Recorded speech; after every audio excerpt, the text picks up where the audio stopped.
Hi stamping friends, Melissa Kerman here with Melissa's Crafting Treehouse. Today I'll be sharing a club and free card kit project that is made with the To a Wild Rose stamp set. I also shared this card at the On-Stage event this past April in Charlotte, North Carolina. So I'm going to start with heat embossing an image on my piece of watercolor paper. The first step, of course, is to use the embossing buddy on the paper, which is an anti-static and will prevent the specks of embossing powder from sticking where they don't belong. So I'm inking up my rose image with the Versamark ink, which is a sticky clear ink.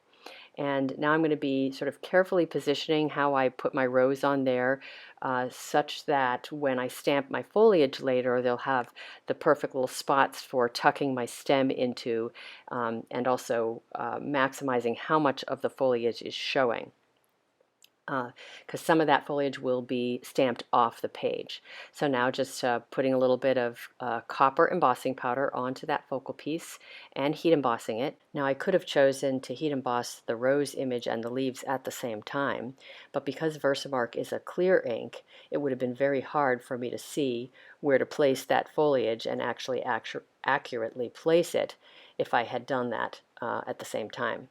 Now I've chosen to watercolor my rose to begin with. I could have also stamped the foliage at this point, but I will be doing it later. So I'll be watercoloring my rose with Balmy Blue and Blueberry Bushel ink, and I'm going to start with wetting just the inside of the rose with my aqua painter, and the more wet it is, the more the ink will spread easily on your image. And of course I'm trying to stay inside the lines because the ink will only go where the water is. It won't go outside the lines if my water is not outside the lines. So I put a layer of water on, and now I'm just putting a really light layer of the Balmy Blue over the whole surface. Next, I'm going to pull some ink from the lid of my Blueberry Bushel ink pad, and I want the center of that rose to be sort of a darker blue with just bits of darker blue in and about different parts of the flower. And it's handy to have some paper towel nearby so you can dab off any color from your aqua painter if you want it to be lighter, which is what I did just there. So, and then I'm just going to kind of fiddle with my colors. Now, if at any point you decide there's too much color on there, you can always squeeze out some water from the aqua painter and then dab excess color off using a paper towel, and then just go ahead and re-add color as you see fit. So now I am stamping my foliage, and I'm going to do three sprigs of leaves, if you will, three different spots around this rose, and just tucking the stem into sort of the space between two of the petals. And I'm trying to stamp in such a way that I show as much of the foliage as possible. This is a small piece of cardstock, so some of that foliage is going to be off the page. So off camera, I have put the copper embossing powder onto the flowers, and I made the mistake of not completely drying my flower before I did that. I should have taken my heat tool, and just on the low setting heated my focal piece so it wouldn't be wet. But since I didn't do that after I put the embossing powder on, you'll see here that I've got it in some spots where it doesn't, where it shouldn't be. So I took my little paintbrush and kind of brushed off the flower where it had some embossing powder where I didn't want it. And so I'm just kind of fixing my little boo-boo right there before I go ahead and heat emboss the foliage. Now I'm finishing up with my heat embossing, and next I'm going to watercolor my foliage. I'm going to be using two different colors, Pear Pizzazz and Mossy Meadow, and I'm going to start with my lighter color, which is the Pear Pizzazz. I already have some Pear Pizzazz ink in the well of my ink pad, so I'm all set there, but I need to add a droplet of the Mossy Meadow ink into my Mossy Meadow ink pad, so I'll have a color palette to draw from. And I'm going to start, as I said, with the Pear Pizzazz. The aqua painter is wet, so I just went straight to coloring that base layer of Pear Pizzazz onto my foliage. And now I'm finishing up with all of the Pear Pizzazz, and I'm going to go to highlighting some of the veins of the foliage with my Mossy Meadow, cleaning my aqua painter in between, of course.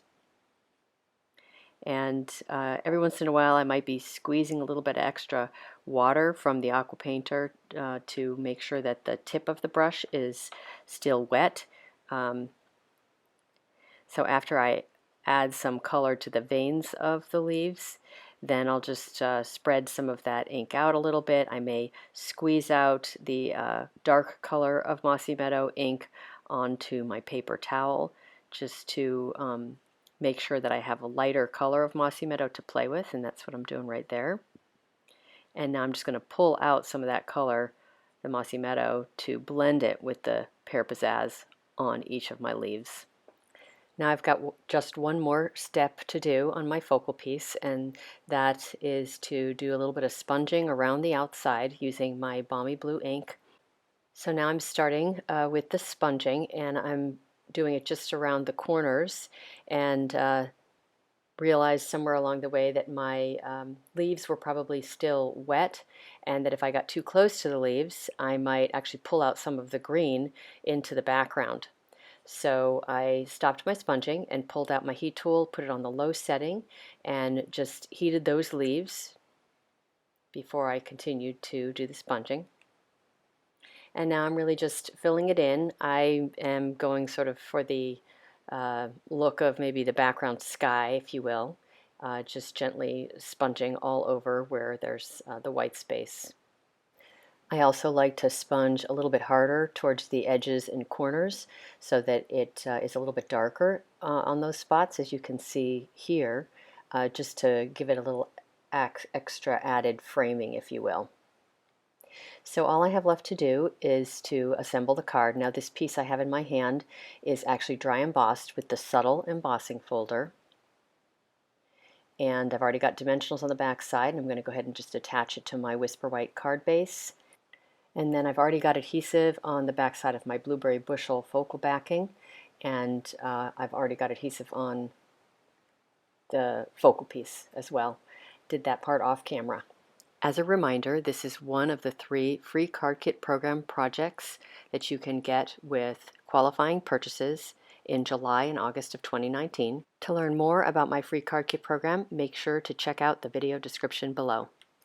In the video description, you'll also find a link to my blog post for this project, which includes a complete supply list and project dimensions.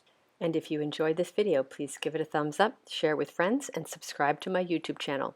Thanks for spending some time with me today, and happy crafting!